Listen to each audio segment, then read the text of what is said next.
Hey y'all, welcome to another video. For those of you returning, welcome back. And for those of you that are new, welcome. My name is Erica. I'm a homeschooling, homemaking mama of 5. Today I'm going to start with a food haul that was for Thanksgiving dinner and for our house. It was about $220 and I bought it at Walmart. I'm going to start with this honey butter here, and it is delicious on my homemade bread when it's like super warm. Tomato sauce, my daughter, she puts this on her spaghetti noodles for lunch sometimes. It's like the perfect size for her. Chicken nuggets, of course, for my 4-year-old. Lasagna that I actually made that night because I was too tired to cook. This sweatshirt my 12-year-old Michael picked out. It is too cute, I think. And I know it's not Halloween, but I couldn't help. It was on sale, and it's Halloween and gnomes, like 2 of my favorite things. I just got these sweatpants for my son Mason. There's some dog treats, some Rice Crisps or generic Rice Krispies that I'm going to use for Rice Krispie treats for not Halloween, for Thanksgiving dinner. Some sprinkles for cookies. I found this really cute mixing bowl. It's got the gnomes on it, and I love it. It's probably just going to sit on my table as a decoration, but it's still cute as can be. Some ground beef for meatloaf. I learned how to make it, and I have been making it like every week. These breadcrumbs go with it as well. Some of my Greek yogurts that I love to eat with my lunch. I make my own microwave fudge. Well, of course, it's my own if I make it, but it's super easy. I've done it before, you know, the old-fashioned way, but this just works every time, and I don't have to worry about measuring it. And I'm going to show you guys at the end how I make it, but I'm going to make some cupcake fudge and chocolate mint fudge. These are just my lean cuisine meals that I buy, that I eat for lunch. Marshmallows to go with the Rice Krispie treats. I don't know what I'm using the cream cheese for, but it seems like every time I do a lot of cooking and baking and stuff, I need it because most of my icings need cream cheese, like with my homemade cinnamon rolls. So this way I save my husband the trip. This picture frame goes for my puzzle. I always like to build my puzzles on the frames. So we're going to get started on this Harry Potter one so I can hang it up. I hate putting the puzzles back in the box. It seems so wasteful. Potatoes for mashed potatoes. I've got tomatoes for my son Michael. He likes to make omelets with a little bit of tomato and onion. Some strawberry cream frosted mini wheats. You know, we're moving on up in the world, get a little bougie here. It's still generic though, y'all. And then, you know, Sam's Club was out of toilet paper, so I had to order that online. Alright, y'all, we're heading down my hallway to my really messy laundry room. I don't have an excuse for it. It's just messy. We've been busy, but it gets like this more often than not even going to try and lie. And that up there, that's me. Took everything out of my cabinets. Not on purpose, but, you know, it is what it is, I guess. So I'm just going to tidy things up in here and then get some laundry started. This laundry is really... It's not that much. It's about average for us. There's 7 people here. I have very tall boys, so their clothes, you know, are fairly big and take up a lot in the laundry. So it doesn't take a lot for me to have 1 or 2 loads just from their clothes. So I think today I ended up having about 6 loads, which I'm not going to show you all of that, but it gets big pretty quickly. So if I keep up with my laundry, which I don't always do, I probably do about 2 loads a day. Sometimes it can be 3, and then sometimes it can be 1. So 2 is about average for me, and I try to get it started in the morning and then, you know, have it folded and put away. Lately, I've not been good about that. My kids, I've been trying to teach them how to fold clothes and stuff, because I forget, you know, that kids need somebody to teach them that stuff. Like, I just assume it's something they're born with, which is ridiculous. I store toilet paper up here instead of in my kids' bathroom. If it gets stored in their bathroom, they take it out. It gets wet. It gets ruined. I don't know. So it goes in here. And then I keep my my laundry soap and stuff up there. I am all about name brands, but when it comes to my laundry, I like Tide. I like Downy. I like all the smells. You know, I do bleach. Now this is the last. I buy that like office toilet paper because I've got kids and they go through it so quickly, and they've been out of it the last couple times at Sam's, so I had to buy like the next step up. My kids aren't going to know what to do with it. They're going to think that we got all fancy because we got the northern quilt or quit. I don't know what it's called, but something like that. I just realized I said name brands. I meant to say I'm normally all about generic brands. Like, I have no problems with that. I'm not too good to shop, you know, those, but there are some things I'm particular about, and my laundry room is one of them. I bought these wipes that I used for my toilet. at Sam's Club, and I guess they leaked all over, so that's what that confused look was on my face. And y'all, my hair is not greasy, it's wet. I took a shower, and I don't like to blow dry my hair, so I will let it air dry if I can. But I'm just cleaning out this. I don't normally have this much Tide, but we went on vacation, and I had to do laundry. And then I also bought some of the smaller Tides at Kroger on sale. And I heard somebody say the other day there's a difference in the Tide bottles, like the kind you buy at Sam's and then the kind you buy at Kroger, and somebody said the good Tide. I don't know. I've never really heard of that. Have y'all?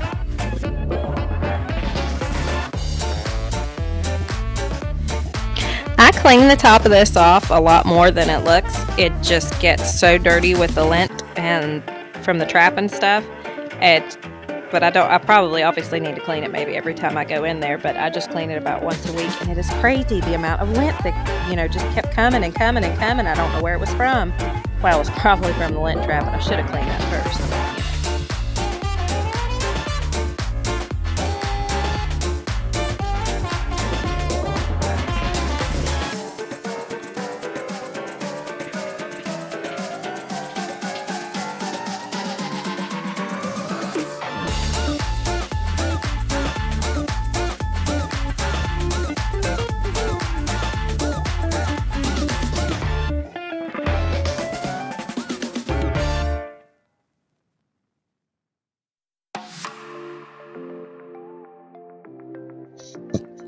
I never use my laundry basket just for laundry. It seems like, especially in the laundry room, but even when I'm in my bedroom, I will put just every little bit of stuff in it and carry it around with me. Those toilet paper rolls, I was keeping those because, like I said, I'm making some Harry Potter floating candles for a baby shower that I'm hosting here in a couple months. But now you're just going to see me sorting my laundry. I do sort my laundry, my darks and my lights, because I use bleach in my towels. My kids' towels, they're only white because they will ruin, they'll let them sit on the floor, and no matter how quickly I get to them, I'm just always afraid they're going to sour, and I can't stand the smell of sour clothes. I mean, it's not a big deal, you can just rewash them, but it just irks me having to redo it again because I forgot and wasted all that water. But anyway, I use bleach in their towels every time I wash.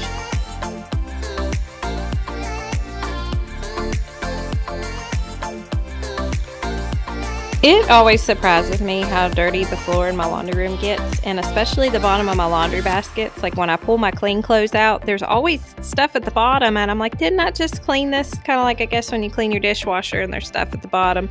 But then I guess when you think about it, it's got to go somewhere, right? The dirt does. It doesn't all get washed down the drain. But my laundry baskets, I've got to wipe them out constantly because they're always kind of, they get dust and dirt, I guess. Here's the start of Laundry Mountain. I bought a oversized washing machine so I could do, more laundry. It doesn't have an agitator in the middle. And then this is the matching dryer that goes with it.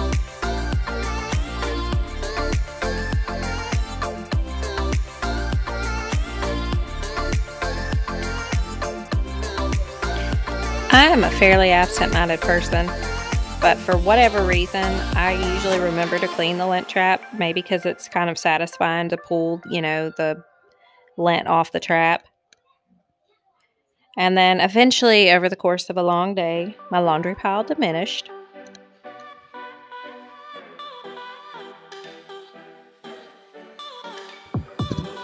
Had to get rid of all those random pieces of paper. I don't know where they came from, just poof, there's a magic paper fairy, I guess. So I'm gonna tattletale on myself. I guess in my sleep, I got up and ate 2 snack-sized bags of Cheez-Its over the covers. I'm not really sure what I did. I guess I must have not slept on the covers. And when I went to make the bed, they were everywhere, and I was like, oh my goodness, it was not my husband, it's not my kids, it was me. So I did eventually wash the cover, but not this gray cover. It was a pain in my rear to put on. And then here's my random laundry basket full of not clothes. There's a few towels in here, but it's mainly just, I don't know, I guess bits and pieces that I carried around with me. But I'm just sorting through that.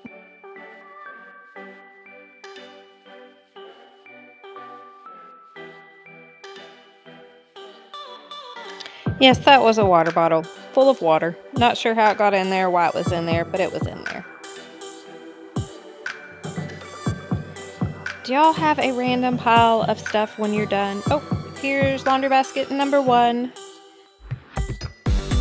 And laundry basket number 2. And then there was a 3. And then the towels and stuff in front. I know the video seemed a little off. Those were the ones that I took out from the basket. I dumped the clothes after or before, I don't know, out of sequence. But here I am just folding everything and putting it together. Sorry, putting it together. What's that even mean? Sorting out to correct piles.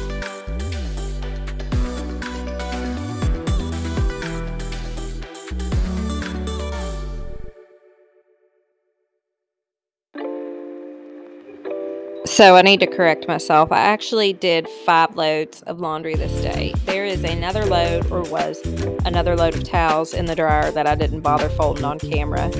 So yeah, I did a total of 5. I think I said I did 6 at the beginning.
I really don't mind doing laundry. I kind of enjoy it.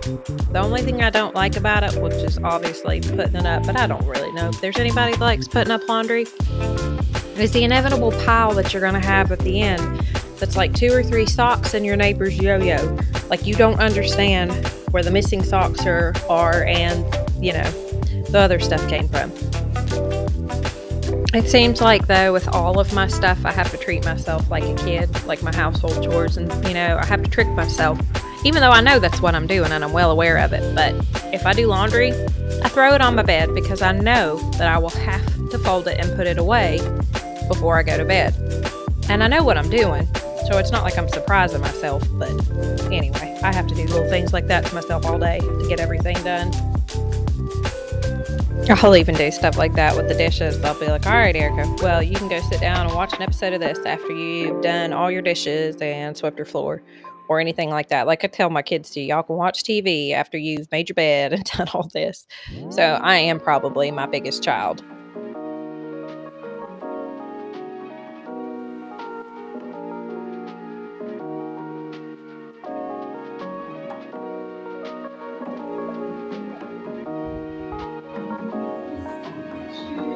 Ta-da! So here is how I make my microwave fudge. It's fairly simple, and I'm sure a lot of y'all have already seen it. But just in case you haven't, I take 2 packets of bacon chips, whatever equals 2 cups. And so you'll have a total of 4 cups. In this case, I used the Funfetti and used white chocolate chips. The Funfetti and the white chocolate don't melt near as well, because I know you're supposed to do it a particular way, but it still works. Then you get I think it's like 10.5 ounce jar of sweet condensed milk. There's a fat-free jar over there, and it worked just fine, but I didn't buy it on purpose. It was one of those, oh, there's sweet condensed milk, grabbed it on the shelf, threw it in my buggy, and didn't think about it. But you just, you just stir it up real well, mix it together, and then you just pop it in the microwave. The recipe that I found originally said do it in like 30-second increments, but I'll be honest, I do it in about 2, and it works okay. For me, personally. I'm not saying you should. But then, while you're waiting on that first turn, I cover my pan in parchment paper. This way you can pull it out easier when it's done chilling. And you spray it with cooking spray.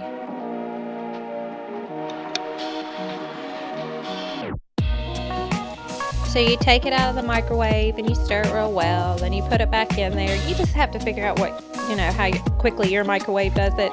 So you just do it till you get it the consistency that you want. This was a little chunky when we finally, decided we were done with it, because it looked like it wasn't going to get any, smoother, and it was fine when we ate it. You couldn't even tell there were chunks and stuff. I think, like I said, it's just the chips. But now when you do the chocolate, it comes out a lot smoother. But all you do is just dump it in here, kind of smooth it out, and it'll harden pretty quickly. Some people say you can leave it on your counters. I always stick mine in my refrigerator, and that's all I did after I smoothed this out. And you can see, though, where it's already starting to set. But once you're done, you let it chill about an hour, 2 hours, and then just pull it out and pop it out of the pan, and then, I flip mine over and just slice it into little cubes.